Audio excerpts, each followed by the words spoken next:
There is nowhere in my script that asks for a budget. And I know that's maybe a little controversial because there are other trainers and other people that specifically say, do you have a budget between 40 and 80? You are a weaker salesperson if you are selling based on a stated budget, not based on somebody's needs. You know, figuring out what somebody needs, pretty good sales, right?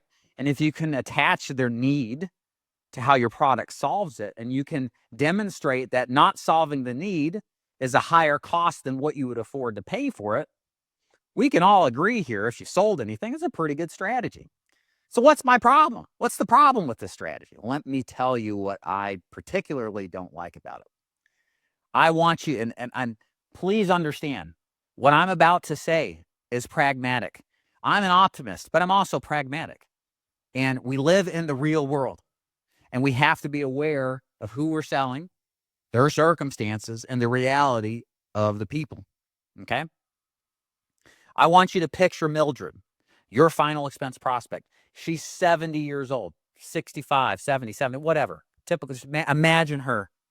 She's wearing her hair curlers, her see-through muumuu. Don't imagine that. Imagine the rest of it.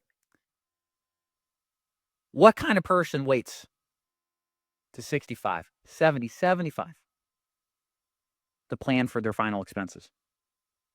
Is it somebody that is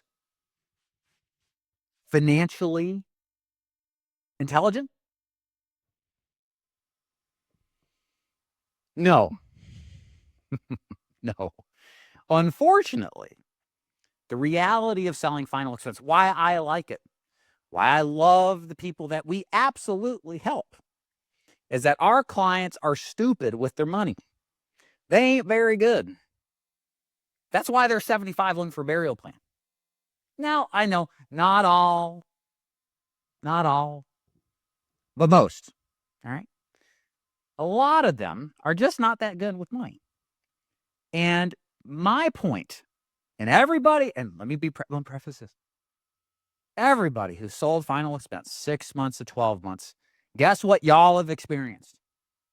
You wake up one morning, you thought you were going to have a good day, and you get your emails and shit.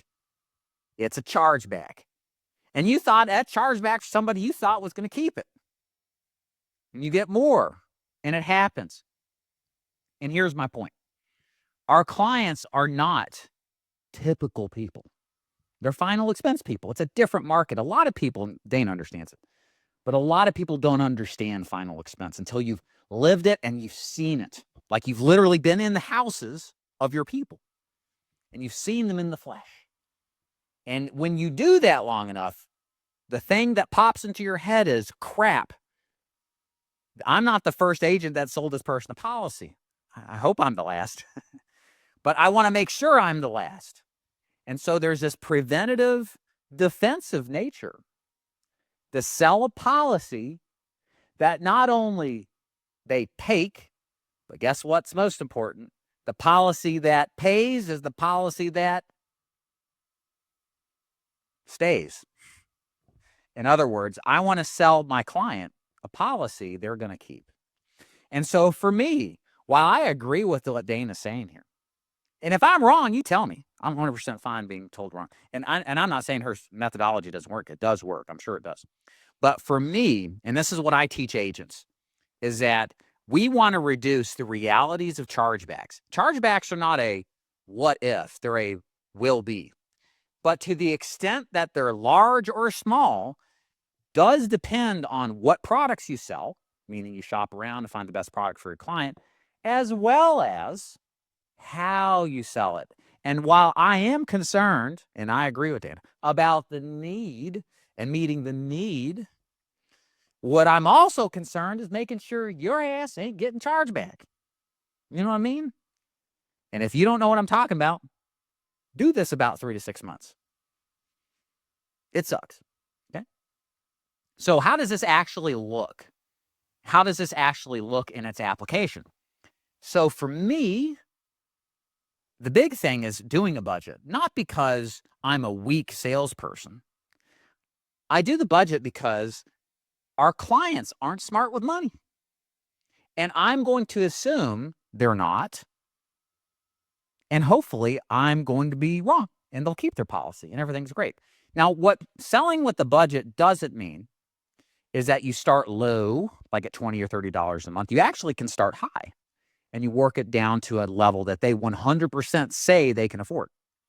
Now, the other aspect of this is that we ask the budget in the script well before we entice the client with all the perks and benefits and features and all that stuff that gets our clients real excited about buying a burial insurance policy and may make a decision in haste and bite off too much.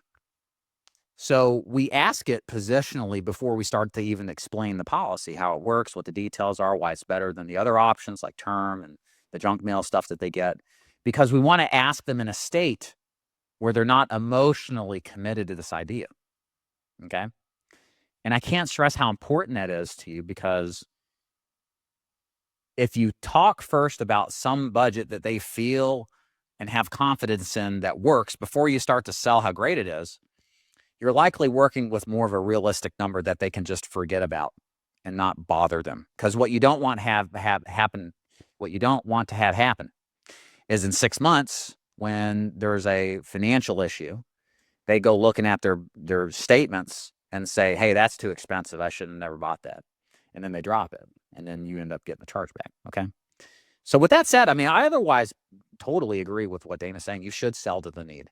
If somebody says they want a burial, I'm going to try to get them enough coverage to do a burial.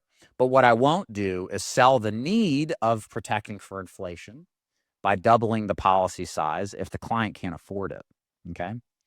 So need is out the door when budget is an issue. And that's the moral of the story. No, not out the door. It's just not something that I'm making my stand on. I'm making my stand on what they need is what they can afford, because that's the nature of final expense. Now, if you take me into any other life insurance product, I'll drop this bit. Like I'm not married to this concept as a sales concept unless you're selling final expense, because the nature of chargebacks are ultimately a drag on your performance. It's frustrating. It will affect how you approach the business, how you sell. And if you start loading up people with a product they need at a price they can't afford, you're screwed in the long term. And the graveyard of otherwise successful final expense agents that failed all had this problem. They were too good at selling. They were too good at building the need. So anyways, what do you think? Am I wrong? Let me know in the comments. Thank you, Dana. I appreciate you letting me do this, and thanks for putting the video out.